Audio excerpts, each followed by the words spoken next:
Ang kwentong ito ay hango sa totoong buhay. Karanasan ito ni Pilicardo.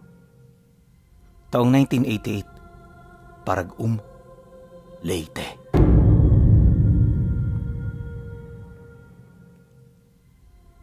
Isang maliit at tahimik na baryo ang Parag-um sa Leyte. Karamihan sa mga nakatira roon, mga magsasaka at mamumundok na walang ibang ginagawa kundi ang maghanap buhay sa araw-araw. Matagal nang payapa ang lugar na yon. Walang gulo at lahat ng mga taga rito magkakasundo. Parang pamilya ang turing nila sa bawat isa. Kaya naman lumaki ang mga kaanakan nila na merong tinatamasang kaginhawaan.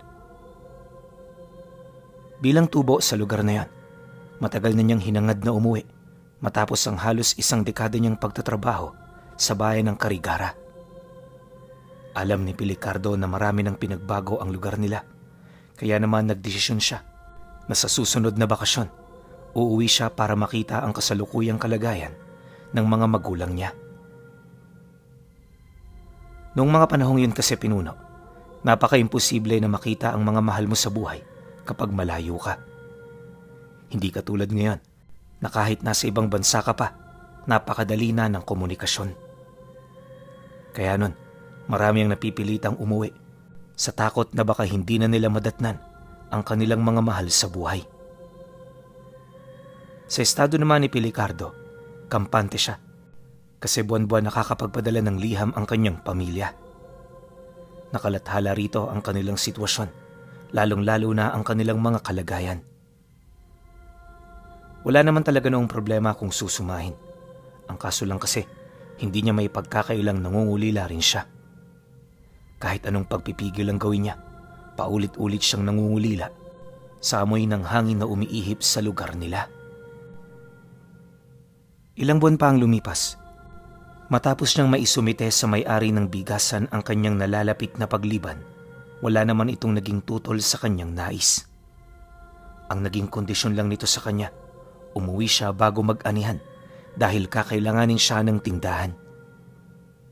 Dagdag pa nito, siya lang ang taong pinagkakatiwalaan niya sa pwestong yan, kaya sa mga ganoong panahon, hinding-hindi siya pwedeng lumiban. Nang marinig naman ni Pilicardo ang sinabi ng kanyang amo, taos-puso naman siya roong nagpasalamat. Makakaasa ho kayo, nababalik din ako kagad. Sige ho Manoy Recto, aalis na ho ako. Sagot naman niya rito. Matapos ang kanilang pag-uusap, naghintay na siya ng sasakyan. Base sa kanyang pagkakatanda, isang sasakyan lang noon ang dumadaan malapit sa lugar ng Parag-um. Kapag nalagpasan siya nito, wala siyang magagawa kundi ang mga bayo. Dahil sa ganoong rason, kaya naman medyo inagahan niya ang pag-alis niya sa bigasan. Pagdating niya sa sakayan, agad niyang nakita ang mga taong naghihintay. Kagaya niya, magsisiuwi rin ang mga ito sa kanilang baryo. Ilang minuto pa ang lumipas, dumating ang sasakyan. Pagkatigil nito, agad namang nagsiksikan ang mga mananakay. Bawat isa nagpapaunahan na makaupo, gawa ng kapag wala kang napwestuhan, paniguradong mangangawit ka sa ilang oras na pagsabit. Walang puwang ang pagreklamo rito dahil lahat ng mananakay halos magkakaparehas lang ng nararamdaman. Maya-maya pa, pagpasok niya sa loob, nakatabi niya ang isang matandang lalaki na patungo rin sa baryo nila. Sa kasagsagan ng biyahe, nakausap niya ito at doon niya nalaman na nakatira pala yon sa dulong parte ng baryo. Kaya hindi talaga nakapagtataka kung bakit di niya ito kilala. Sa pagpapatuloy ng kanilang pag-uusap, nalaman niya na matagal na rin pala ito sa lugar. Meron din itong sariling pamilya at lahat ng mga anak niyang nakapag-asawa nakatira lang din malapit sa bahay niya. Dagdag pa nito na, sa sobrang pihikan ng kanyang mga anak, lahat ng nakatuluyan nito nagmula pa sa karatig baryo. Hindi naman yun problema para sa kanila dahil sa mababait naman ang mga ito. Nabanggit din sa kanya ng matanda na kaya lang naman siya tumungo ng bayan ay dahil sa nakalikom siya ng sapat na pera para mabilhan ng laruan ang mga apo niya. Matapos naman itong makapagwika, masaya rin itong nakinig sa kanyang kwento. Hindi naglaon, sa dami ng kanilang pinag-usapan, napansin na lamang niya na malapit na pala sila sa kanilang lugar. Pagtigil ng sasakyan, magkasabay na silang bumaba ng matanda. "Paano ho, Tay Pirig? Mauna na ako sa inyo ha. Bukas ho, kapag wala akong masyadong ginagawa, bibisita ako sa lugar ninyo. Alam ko naman ang daan papunta ron kaya susubukan ko. Nga pala, baka meron kayong gustong ipadala. Sabihan niyo lang ako at magdadala ako kinabukasan." Nang marinig naman ito ng matanda, umiling-iling lang naman ito habang nakangiti. Maya-maya pa, nang mapansin niyang wala na itong sasabihin, dito na siya nagdesisyong umalis. Mula sa kalsada, medyo malayo pa ang lugar nila, kaya inabot siya ng halos 1 oras bago makarating. Dapit hapon na rin nun, kaya marami sa mga kababaryo nila ang nagsasara na ng kanilang mga tahanan. Pagsilay naman niya sa kanilang bahay, nadatna niya ang kanyang ama na kasalukuyang naglulukot ng tabako habang nakaharap sa kumpol ng balat ng nyog na sinindihan nito. Kasakasama rin ito noon ang mga anak ng kanyang kapatid na sa bahay din nila nakatira. Dala ng pangungulila, hindi na siya nagsalita pa. Dali-dali niya itong nilapitan at bago pa man siya nito mapansin, mahigpit na siya roong napayakap. Yung ama kasi ni Pelicardo noon pinuno, hindi na masyadong nakakaaninag. Bingi na rin ito, tapos medyo hirap na rin itong makapagsalita.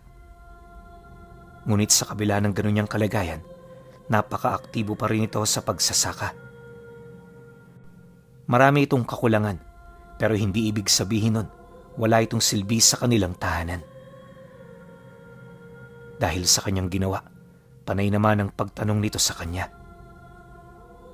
Maya-maya pa, dahil sa kanyang mga pamangkin, nagsilabasa na rin ang kanyang ina't mga kapatid. Yung nanay niya nagsisisigaw sa bakuran, animoy pilit nitong pinapaalam sa kanilang mga kapitbahay ang kanyang pagdating.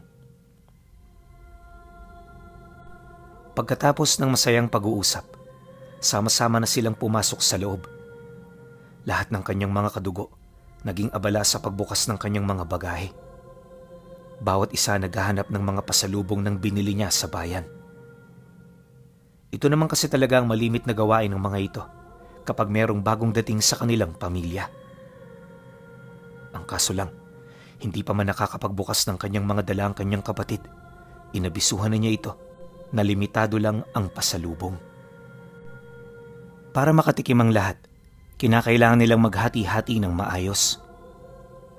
Dagdag pa niya na, magtira din sila para sa kanilang mga magulang nang sa gayoy makatikim din naman ng mga ito kahit papaano. Makalipas pa ang kalahating oras na pagkukumustahan, sama-sama na silang naghapunan. Hindi nagtagal, nang mapagtanto naman niyang nasa maayos na kalagayan ng pamilya niya, hindi na siya nagdalawang isip na magpaalam ukol sa gagawin niya kinabukasan. Anya, meron siyang pinangako ang kaibigan na pupuntahan pagkadating niya sa kanila. Dagdag pa niya na hindi naman siya roon magtatagal, kaya bago sumapit ang hapon makakauwi na siya. Nang marinig naman ito ng sumunod niyang kapatid na lalaki, nagpresenta ito na sumama. "Sama niyo na ako, kuya, para naman maging maayos ang lakad mo. Tsaka marami na ritong nagbago Mahirap na, baka maligaw ka pa." "Sige Yong, samahan mo ako bukas. Mas maganda yung naisip mo. Para naman hindi ako maburyong sa paglalakad."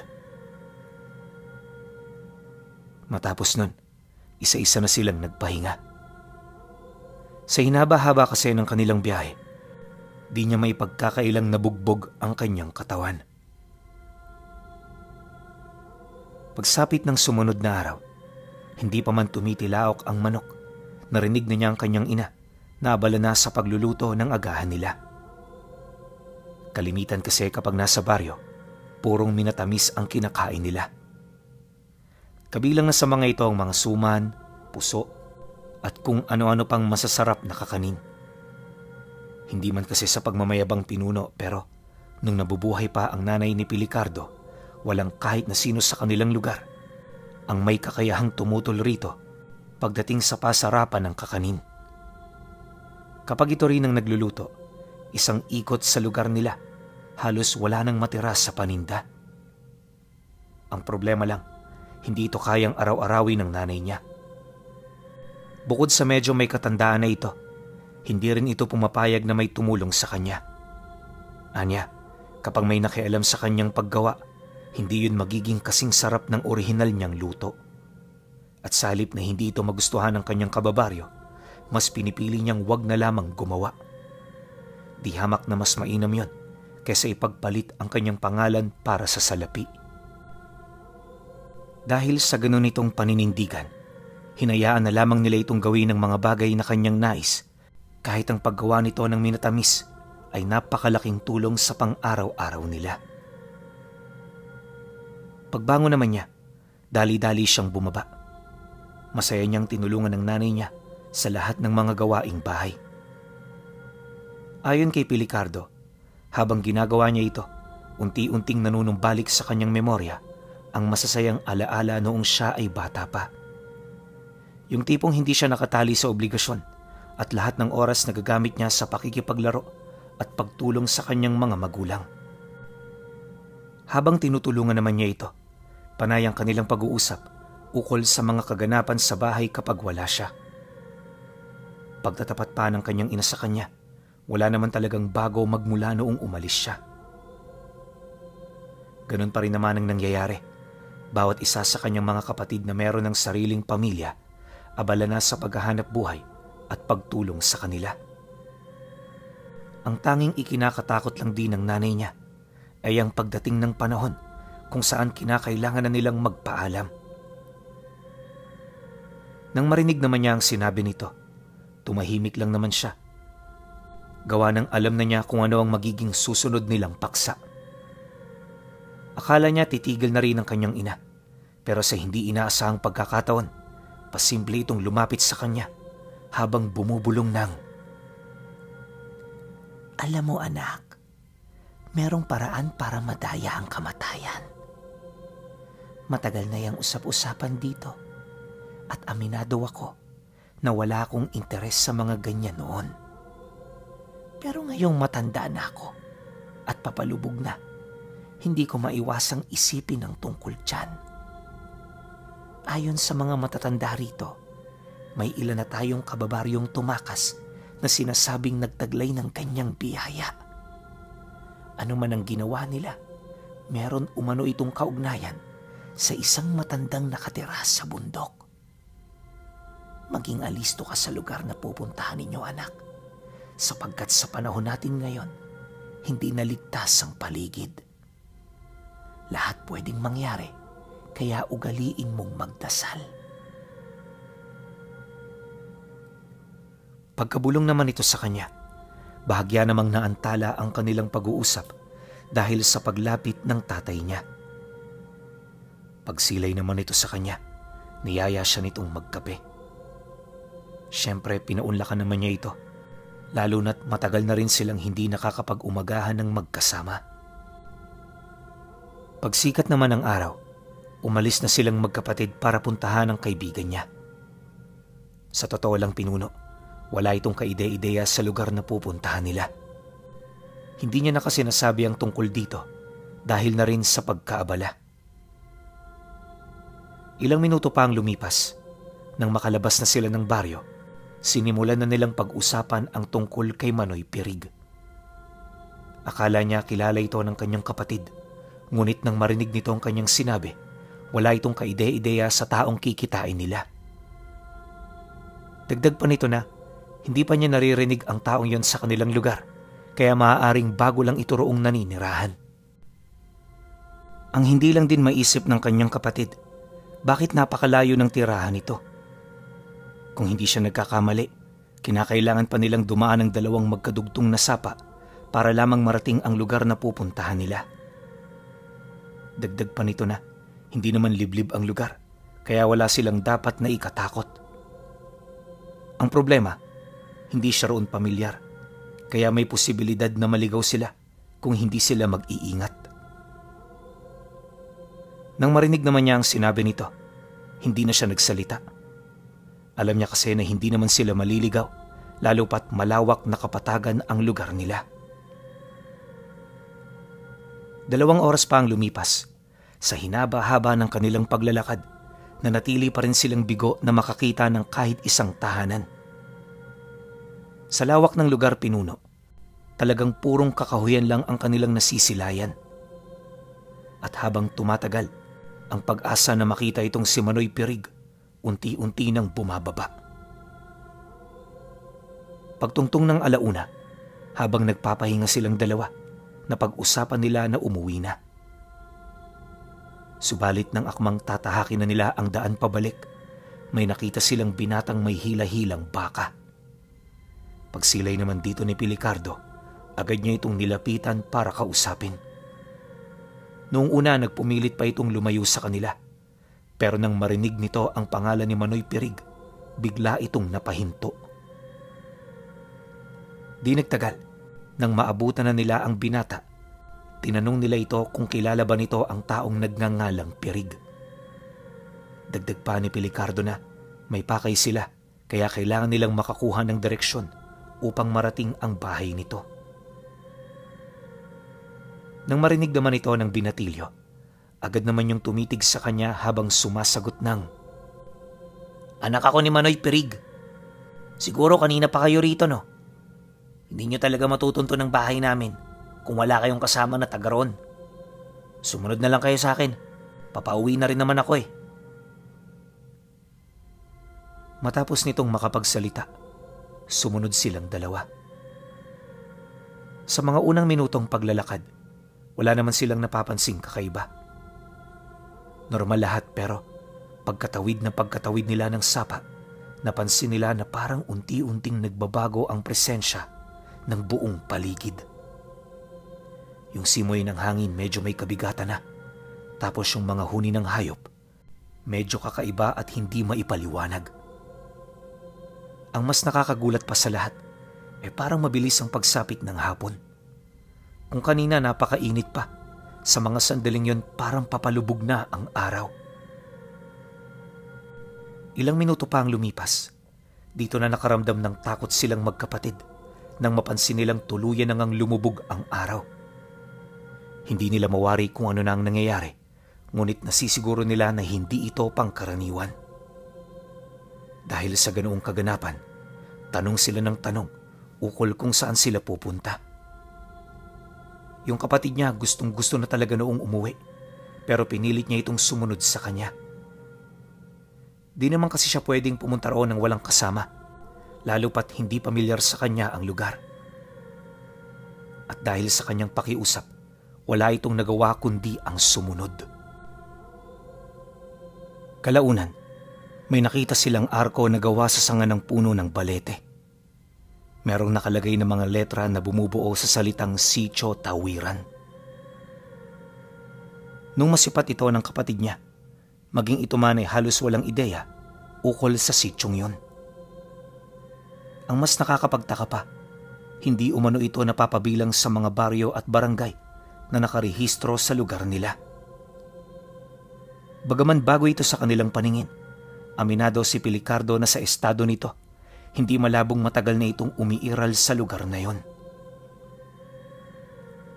Pagpasok nila sa loob, nakita nila ang mga taga roon na abala sa pagtatrabaho kahit gabi na.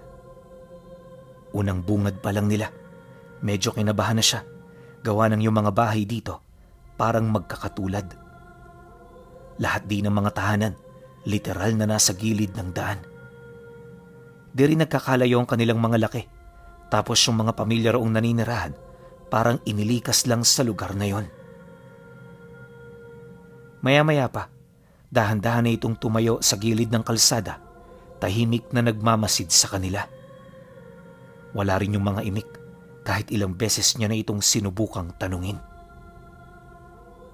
Pagdating naman nila sa sentro, bumungad sa kanya si Tandang Pirig, kasama ang asawa nito. Masaya itong nakatingin sa kanila, Animoy wala man lang itong inaalala.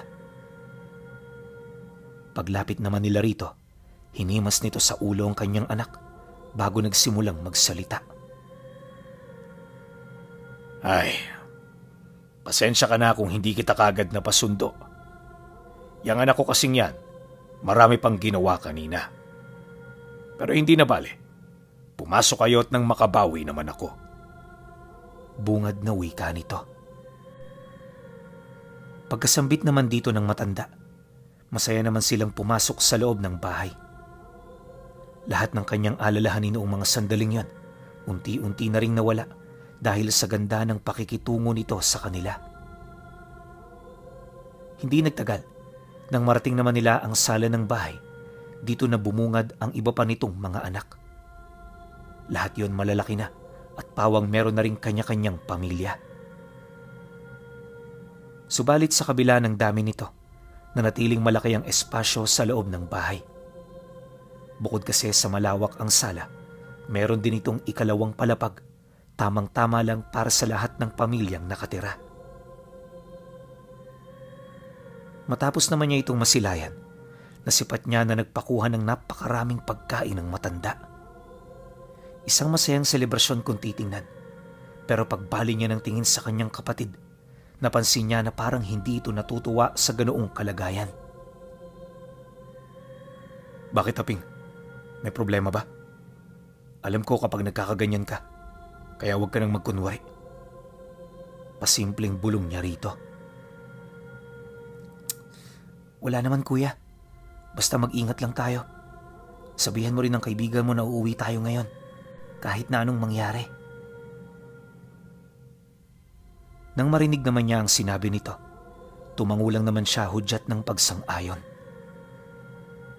Hindi nagtagal, dito na siya lumapit sa kanyang kaibigan para makipag-usap.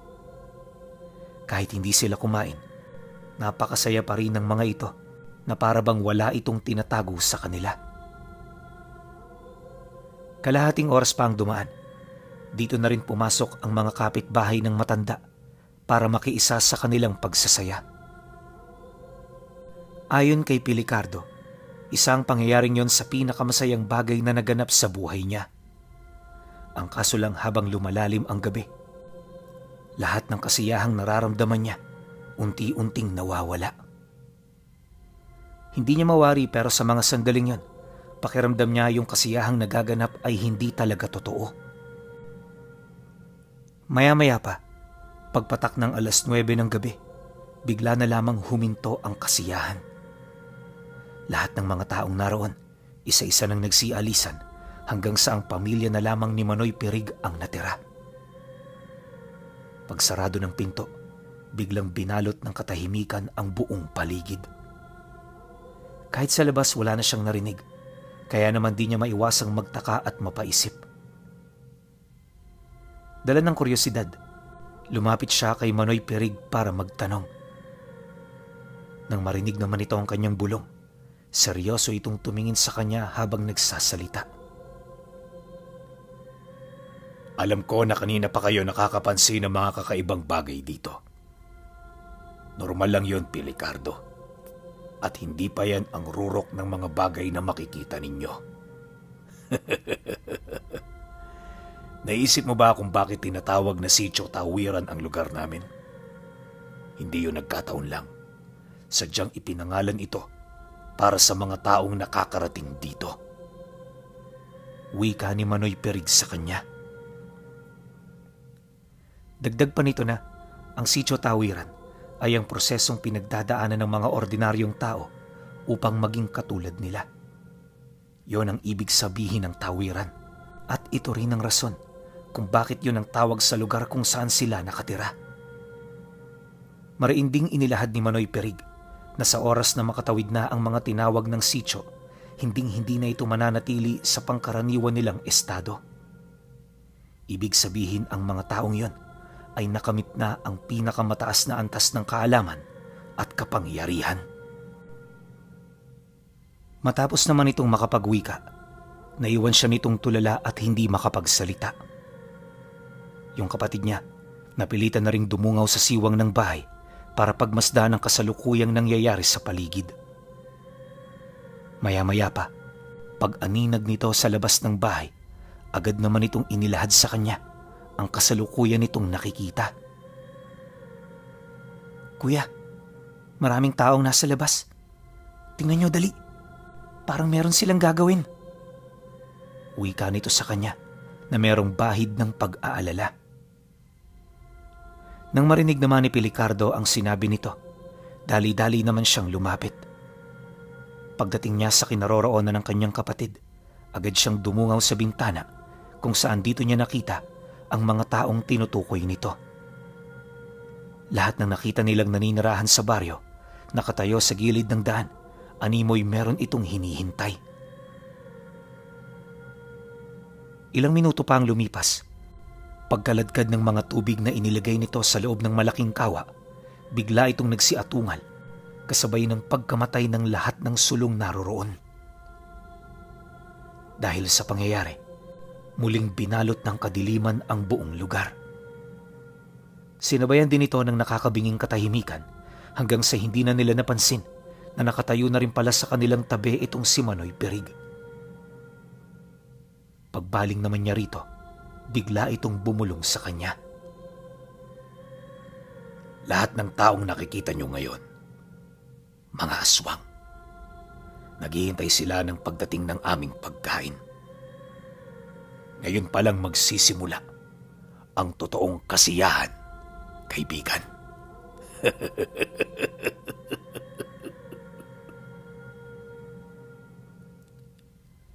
Pagkasambit naman ito ng mga kataga, dito na sila nakaramdam ng matinding takot.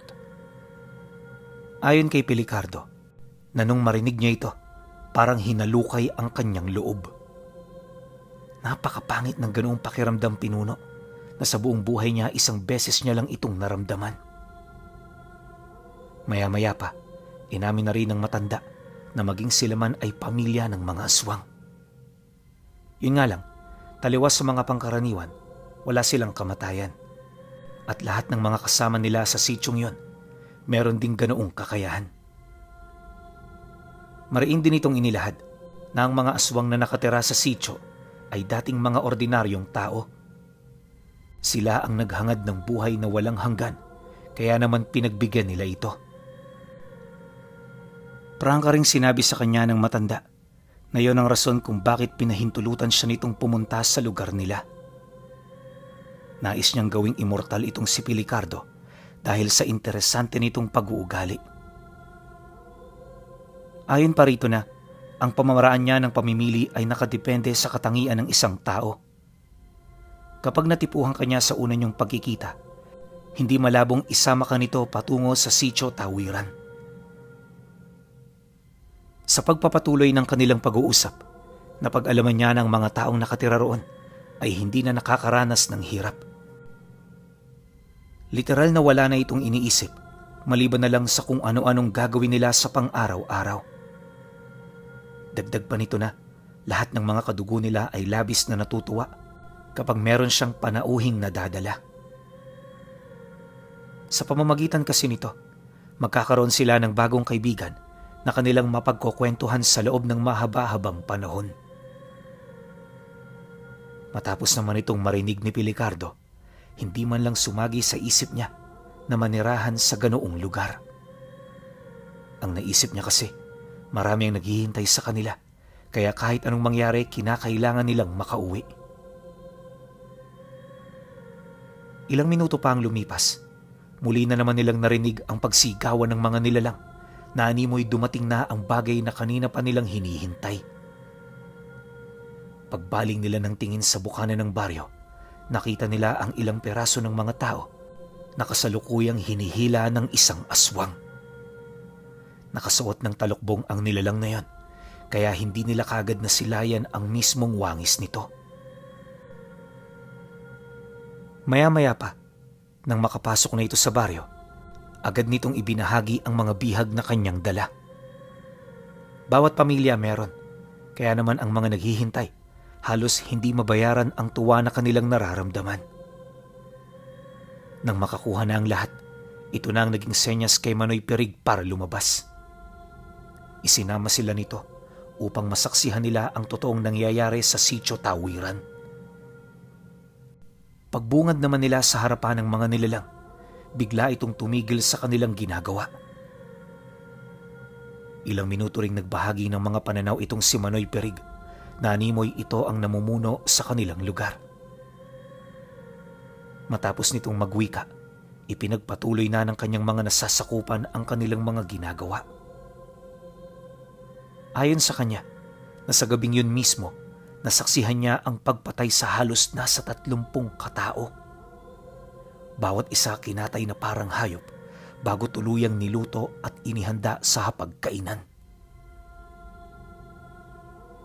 Pagpatak ng hating gabi, nagkaroon ng malawakang salo-salo ang kabuuan ng baryo.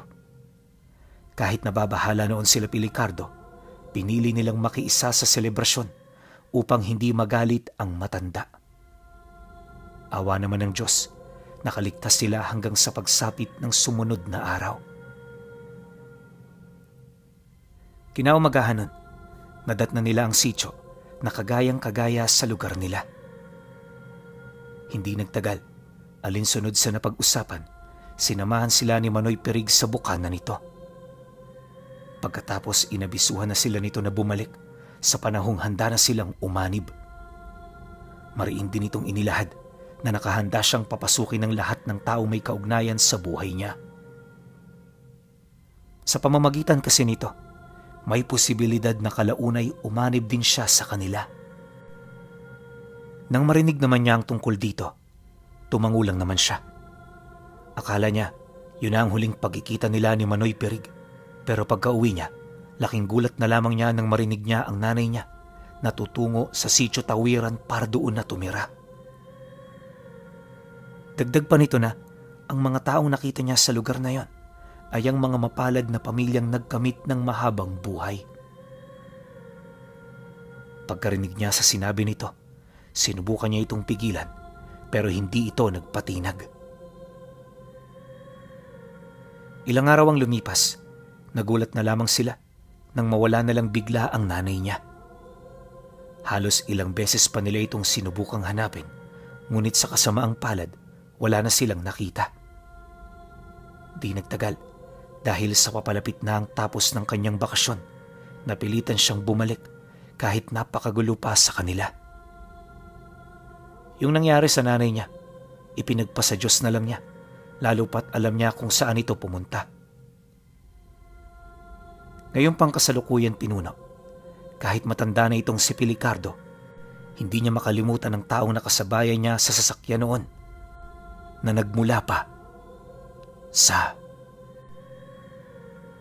mahiwagang Sitio Tawiran.